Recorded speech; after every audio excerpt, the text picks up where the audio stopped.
कि नाम से ही जाहिर है कि आज हम बात करने वाले हैं मेंटल डाइट के बारे में, क्योंकि अगर हम खाना भी खा लें तो भी हमारा पेट नहीं भरता, और अगर हमारा पेट भर भी जाए तो भी हमारा मन खाली और अशांत रहने लगता है। ऐसी कंडीशन में अगर हम एक ऐसे इंसान से मिले जो कि अपने जीवन में हमें नई राह को समझा सके, तो बेहतर होगा कि हम अपनी खुद की काउंसलिंग करने के लिए उस राह पर चलने की कोशिश करें।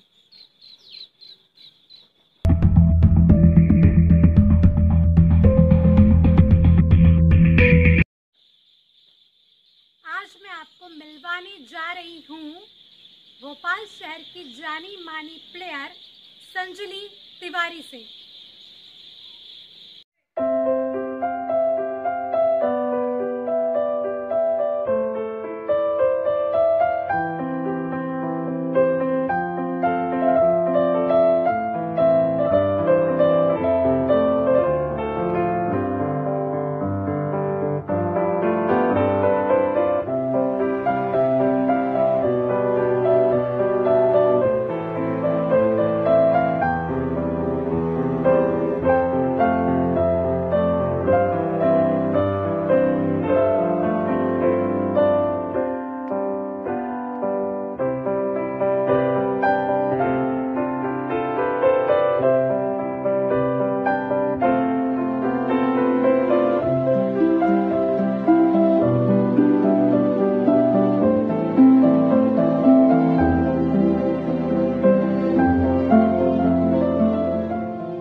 नमस्ते दोस्तों, मैं हूं आज संजली तिवारी के साथ में एक ऐसी बेटी जिसने हमारे देश का नाम रोशन किया है विपरीत परिस्थितियों में। हमारे देश में ऐसे कई बच्चे हैं जिन्होंने माउंट एवरेस्ट को भी फतह किया है, लेकिन अगर हम सुख सुविधाओं की बात करें, अगर हम गरीबी में गुदड़ी के लाल की बात करें, तो हम संजली तिवारी से एक बेहतर शिक्षा ग्रहण कर सकते हैं। तो बताइए संजली तिवारी, आज आपका भोपाल में बहुत नाम है, क्यों नाम है? आपका क्या सपना है? कौन सा सपना है आपका जिसकी वजह से भोपाल में आपकी एक पहचान बनी है? मुझे एक इंटरनेशनल लेवल प्लेयर बनना है, इसलिए मैं अच्छी मेहनत करती हूँ। मुझे एथलेटिक्स पसंद है, इसलिए भी मैं अच्छे से प्रैक्टिस करती हूँ और इसलिए मैं नेशनल में मेडल नहीं ला पाई, फिर भी मैं प्रैक्टिस में लगी हूँ। ठीक है, आप नेशनल में मेडल नहीं लेकर आई हैं, लेकिन सबसे बड़ी बात यह है कि आपने विपरीत परिस्थितियों में इस जगह में जहाँ पर हम लोग बैठे हैं आज आपके साथ में, ये संजली का घर है जहाँ पर हम इनके साथ में बैठे हुए हैं। आप ये सोचिए कि इस जगह पर रहकर कोई 2 वक्त की रोटी खाने के बारे में सोच सकता है, लेकिन नेशनल लेवल का खिलाड़ी बनने के बारे में अगर कोई सोचे तो बेहद कमाल है। इसके लिए तो आपके लिए क्लैपिंग होनी चाहिए। बताइए संजली कि आप अपना सपना पूरा करने के लिए और क्या आगे करना चाहती हैं? देखिए, मेरा सपना है, मुझे एक आर्मी मैन बनना है। आर्मी में जाना चाहती है संजली? आर्मी में जाना चाह रही है, क्यों?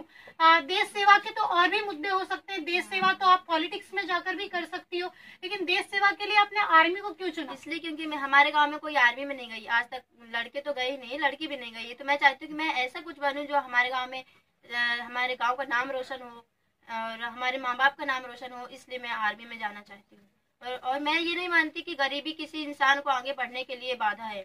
अगर इंसान चाहे तो कितनी ऊंची मंजिल तक पहुंच सकता है, बस उसमें जोश और जहान होना चाहिए और उसे कड़ी मेहनत करनी चाहिए।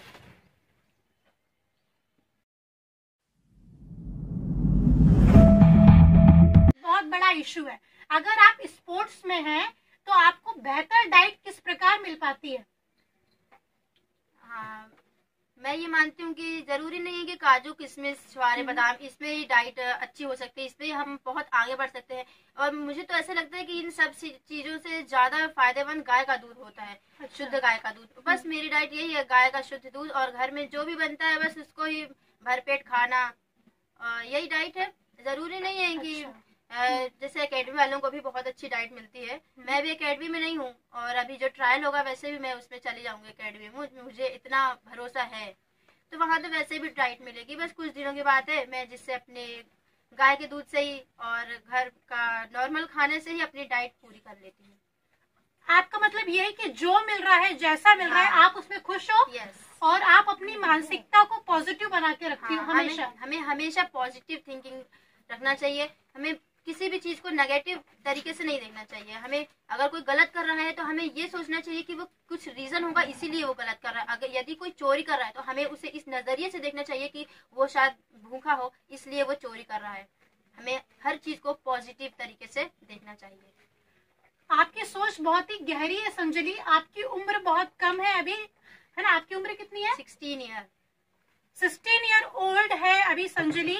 हो सकता है संजली कि हमारे और आपके विचारों में थोड़ा बहुत अंतर हो। जरूरी नहीं है कि हर इंसान के विचार आपसे मैच करें, लेकिन आपने हर घटना को पॉजिटिव तरीके से संभालने के बारे में जो कुछ भी अभी कहा है बहुत ही गहरी बात है। उसे समझना हर किसी के लिए आसान नहीं है, क्योंकि कहने और करने में बेहद फर्क होता है। अगर मैं अपने आप को आपकी जगह पर रख लूं तो मुझे ये फील होने लगता है कि मैं कैसे मैनेज करूंगी, मैं खाऊंगी पीऊंगी क्या। लेकिन आप इस जगह पर रहकर जो कुछ भी कर रही हो वो काबिल तारीफ है, और मैं जरूर आपसे हमेशा जिंदगी भर के लिए जुड़ना चाहूंगी। जब तक आप अपनी मंजिल पा नहीं लेती, और मंजिल पाने के बाद भी मैं आपसे हमेशा जुड़ी रहूंगी, और हमेशा ईश्वर से ये कामना करूंगी कि आपका जो लक्ष्य है वो जरूर पूरा हो। Thank you.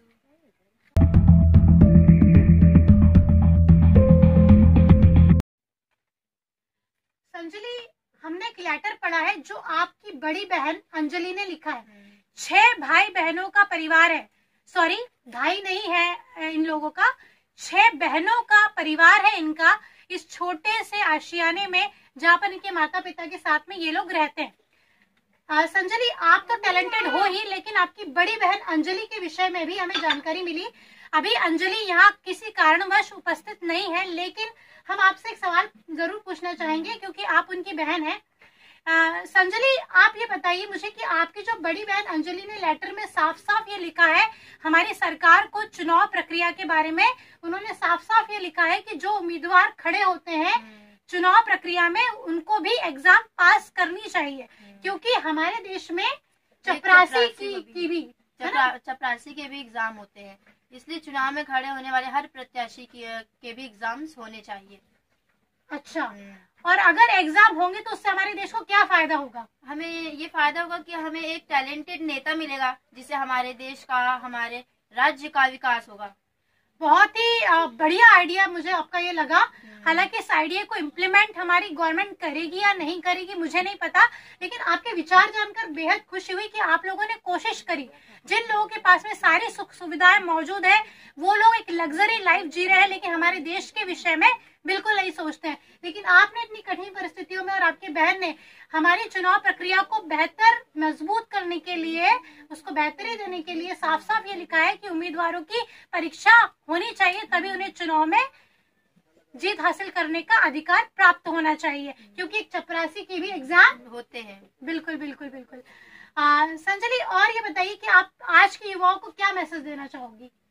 मैं आज के युवाओं को यही मैसेज देना चाहूंगी कि बस वो अपने लक्ष्य को पाने के लिए जी जान लगा दें, धरती आसमान एक कर दें। बस वो अपने लक्ष्य में अपना कंसंट्रेट करें, वो प्राप्त करने के लिए सब पूरी मेहनत करें और नेगेटिव थिंकिंग ना रखें। आपको बीच में रोकते हुए मैं कहना चाहूंगी, कई बच्चे मानसिक तनाव में आकर सुसाइड कर लेते हैं, तो उसके बारे में आपका क्या ख्याल है?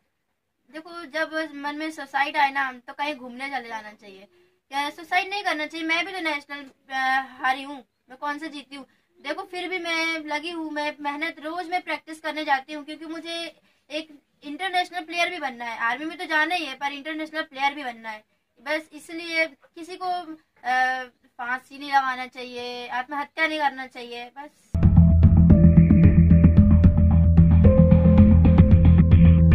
मेरे पास एक सर्टिफिकेट भी मौजूद है जो एनसीसी ए सर्टिफिकेट है, जो हमें आर्मी में जाने में बहुत मदद कर सकता है। और अभी मैंने फिर से एनसीसी ज्वाइन कर लिया है, जिसमें मुझे बी और सी सर्टिफिकेट मिलेगा।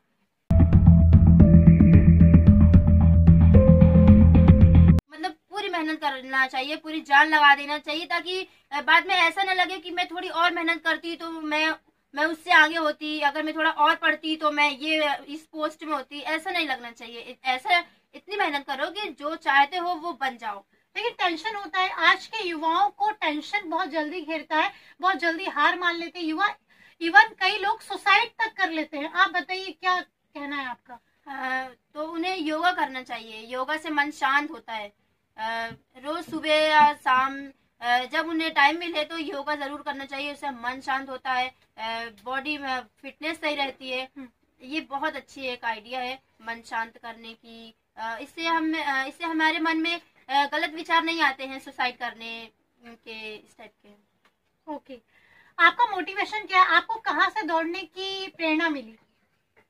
मेरा देखिए ऐसा है कि मैंने स्टेडियम ज्वाइन इसलिए किया था कि मैं काफी मोटी हो गई थी। मैं थोड़ी पतली होने के लिए स्टेडियम गई थी। मैंने सोचा था कि मैं पीछे पीछे ही दौड़ूंगी, ठीक है पतली तो हो जाऊंगी, पर वहाँ पे कई लोग बहुत अच्छा दौड़ते थे, तो मैंने सोचा कि क्यों ना मैं भी इनके जैसे दौड़ सकती, मैं क्यों नहीं दौड़ सकती इनके जैसे। ठीक है इनकी डाइट बहुत अच्छी है, मेरी भी तो डाइट कितनी अच्छी है, उनके गाय का दूध नहीं मिलता, मुझे गाय का दूध मिलता, मैं इसी डाइट से इन सबको काट के बताऊंगी। और बस मैंने उन्हें काट दिया। अरे वाह, मतलब आपने स्टेडियम ज्वाइन किया था अपने मोटापे को कम करने के लिए, है ना? कई बार बीमारियों के कारण भी हमारे शरीर में मोटापा आ जाता है, हजारों कारण हो सकते हैं, लेकिन आपने उस चीज को अपनी प्रेरणा बना लिया। आपके पास में उतना डाइट लेवल नहीं था, फिर भी आपने पॉजिटिव देखा, आपने ये देखा कि दुनिया के पास में हजारों चीजें खाने के लिए है, लेकिन मेरे पास में गौ माता है, तो आपने उसका पूरा फायदा उठाया। अरे वाह। बस उसी से फिर वो कंपटीशन हुए, बहुत सारे कंपटीशन हुए, मैंने उसमें सब में जीतती चली गई और ऐसे एक बार नेशनल पहुंच गई और ऐसे मेरा सपना और ऊंचा हो गया और मैं हार गई नेशनल। फिर भी मैंने ये नहीं सोचा कि क्यों हार गई हूँ, मैं डिमोटिवेट नहीं हुई, मैं अभी भी रोज रनिंग करती हूँ। वाह, थैंक यू संजली तिवारी, आपने अपना बेहतर समय मुझे दिया है, उसके लिए आपका बहुत बहुत धन्यवाद। और मैं आपको बिल्कुल इस चीज का दावा तो नहीं करती हूँ, लेकिन मैं जरूर कोशिश करूंगी अपनी लाइफ में कि मैं हमेशा आपकी मदद के लिए आगे रहूं। अगर आपको कोई प्रॉब्लम आती है तो हम आपके साथ में रहे। सरोकार संस्था है हमारे देश में जो कि भोपाल में चल रही है, कुमुद सिंह मैम उसकी डायरेक्टर है, उन्होंने भी मुझे अक्सर यही सिखाया है कि हमेशा हमें उन लोगों को मोटिवेट तो करना ही है, लेकिन हमें सीखना भी है। जब भी मैं स्ट्रेस महसूस करती हूँ, हमेशा मैं आपके जैसे लोगों से मिलना चाहूंगी और मिलती रहूंगी, ताकि मैं अपने स्ट्रेस को हमेशा बैलेंस कर सकूं। As a doctor and as a counsellor, अगर मुझे दूसरों की काउंसलिंग करनी है तो मुझे खुद की भी काउंसलिंग जरूर करना चाहिए।